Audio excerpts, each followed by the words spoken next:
বাংলার মানুষের মুক্তি অর্জন হওয়া পর্যন্ত আমাদের লড়াই অব্যাহত থাকবে। বলছিলাম, জামাতে ইসলামী যদি আল্লাহর ইচ্ছা এবং জনগণের ভালোবাসায় বাংলাদেশের মানুষের সেবা করার সুযোগ পায়, তাহলে মালিক হবে না, সেবক হবে ইনশাআল্লাহ। আজ আমি ঘোষণা দিচ্ছি, লক্ষ জনতাকে সাথে নিয়ে বাংলাদেশ জামাতে ইসলামী থেকে যারা আগামীতে সংসদ সদস্য হিসাবে নির্বাচিত হবেন, আরে আপনারা কথা বন্ধ করেন, আপনারা কথা বন্ধ করেন, সবাই বসে পড়েন, সবাই বসেন, বসেন, কেউ দাঁড়াবেন না, সবাই বসেন। যদি আল্লাহর ইচ্ছায় জনগণের ভালোবাসায় বাংলাদেশ জামাতে ইসলামী থেকে সংসদ সদস্যরা নির্বাচিত হয়ে সরকার গঠন করেন, তাহলে কোন এমপি, কোন মন্ত্রী আগামীতে সরকার কিন্তু প্লট গ্রহণ করবে না। কোন এমপি এবং কোন মন্ত্রী ট্যাক্সবিহীন কোন গাড়ি চড়বে না। কোন এমপি এবং কোন মন্ত্রী তার নিজের হাতে কোন টাকা চালাচালি করবে না। কোন এমপি এবং কোন মন্ত্রী যদি তার নির্দিষ্ট কোন কাজের জন্য বরাদ্দ পেয়ে থাকেন, কাজ শেষ হওয়ার সাথে সাথে বাংলাদেশের 18 কোটি মানুষের কাছে তারা তার প্রতিবেদন তুলে ধরতে বাধ্য হবে। সম্মানিত বন্ধুগণ, চাঁদা আমরা নিব না, দুর্নীতি আমরা করব না, চাঁদা আমরা নিতে দেব না, দুর্নীতি আমরা সহ্য করব না। এই বাংলাদেশটাই আমরা দেখতে চাই। যুবকদেরকে আমরা স্পষ্ট ভাষায় বলতে চাই, বন্ধুগণ, তোমাদের সাথে আমরা আছি। আমি আজকে জামাতের আমির হিসাবে এখানে কথা বলতে আসিনি। আমি এসেছি বাংলাদেশের 18 কোটি মানুষের একজন হয়ে কথা বলতে। আমি শিশুদের বন্ধু, আমি যুবকদের ভাই,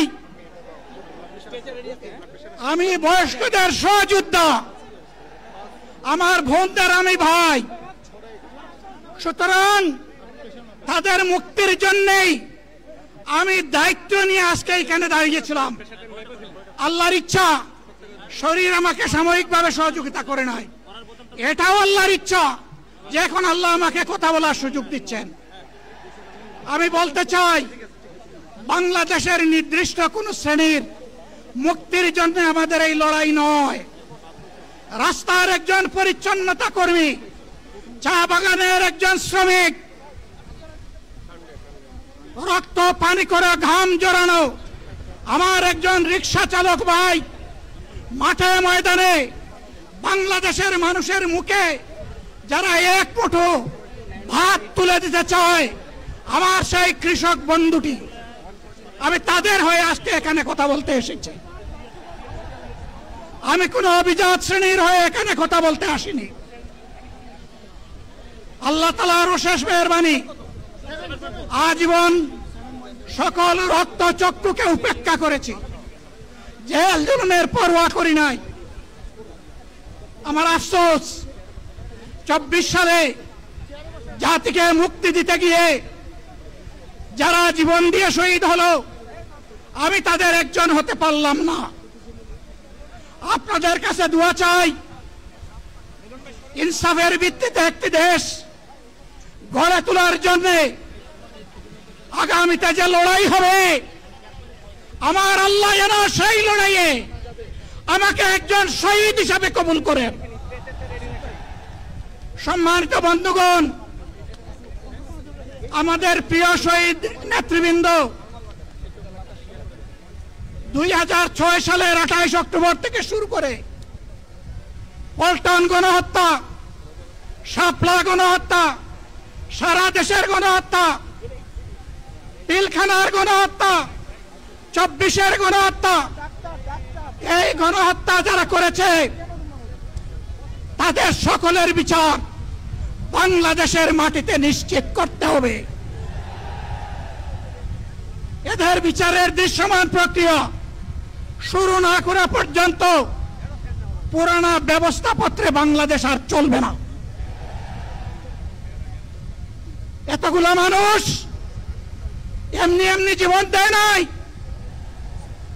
জীবন দিয়েছে জাতির মুক্তির জন্য।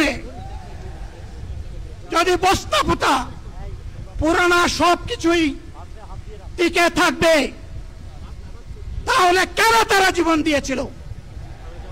যারা ওই বস্তা পচা ব্যবস্থাপনায় বাংলাদেশকে আবার গড়তে চান, তাদেরকে আমরা বলি, জুলাই যুদ্ধ করে যারা জীবন দিয়েছে, আগে তাদের জীবনটা ফেরত এনে দেন। যদি শক্তি তাকে ফেরত এনে দেন। আপনারা পারবেন না, যেহেতু পারবেন না, কাজেই নতুন ব্যবস্থায় নতুন বাংলাদেশ গড়ে তোলা হবে ইনশাআল্লাহ। শিশু, কিশোর, যুবক, মা, বোন, শ্রমিক, ছাত্র, জনতা, ব্যবসায়ী, সবাইকে যেই দেশ, যেই সংবিধান, যেই রাষ্ট্র নিরাপত্তা দিতে পারবে, সেই নতুন বাংলাদেশ আমরা গড়ে তুলতে চাই।